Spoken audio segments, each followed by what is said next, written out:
शेतकरी मित्रांनो, आपल्याकडे प्रामुख्याने घेतलेल्या पिकांपैकी एक पीक म्हणजे कांदा. आता कांदा लागवड करायची म्हटलं की त्यामध्ये वेगवेगळ्या प्रकारची लावणीची पद्धत आलीच. वेगवेगळ्या भागामध्ये वेगवेगळ्या प्रकारे कांदा लागवड केली जाते. आज आपण अशाच 3 प्रकारच्या कांदा लागवडीची माहिती घेणार आहोत. आपल्याला जे व्हिडिओच्या माध्यमातून हे दिसत आहे, ही कांदा लागवड म्हणजे नागमोडी करून हाताने लागवड केलेली कांदा लागवड. यामध्ये आपल्याला रोप कमी लागते आणि मजुराची संख्या देखील कमी लागते. यामध्ये कांद्याची संख्या अंतर जास्त असल्यामुळं जवळपास सारखी येते, म्हणजे एक साईजचा कांदा आपल्याला याच्यातून मिळतो. आणि ह्या कांद्याची लागवड केल्यानंतर आपल्याला पाणी द्यायला देखील सोपं जातं. पाण्याचं प्रमाण जास्त लागतं, परंतु पाणी देणं सोपं जातं. नागमोडी हा एक पारंपरिक पद्धतीने आलेला कांदा लागवडीचा प्रकार आहे.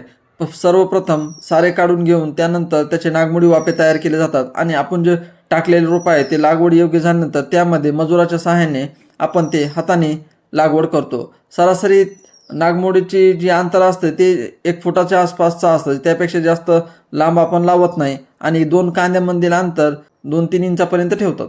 आता आपण जे समोर पाहत आहोत कांद्याची लागवड केलेली, हा प्रकार हाताने कांदे लावलाच आहे, परंतु सारे काढून त्यामध्ये आपण मजुराच्या सहाय्याने दाट कांद्याची लागवड केली आहे. मोठे मोठे सारे काढले आपण अगोदर आणि त्यानंतर हाताने एका आडव्या रेषा मारून त्यामध्ये कांद्याची लागवड केली आहे. यामध्ये कांद्याला भरपूर सारं रोप लागतं आणि कांद्याचं उत्पन्न देखील चांगल्या प्रकारचं येतं.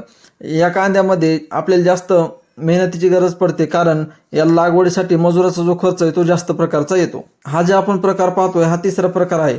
या प्रकारामध्ये आम्ही कांद्याचं रोप न लावता डायरेक्ट बी ट्रॅक्टरच्या सहाय्याने पेरलं आणि सारे काढून घेतले होते आणि रोप उगवल्यानंतर व्यवस्थित उगवण झाल्यानंतर आपण त्याला ट्रॅक्टरने पेरलेलं आहे तेच आपण शेवटपर्यंत ठेवलेलं आहे. अशा प्रकारे आपण 3 प्रकारचे कांदा लागवड पद्धत पाहिलेली आहे.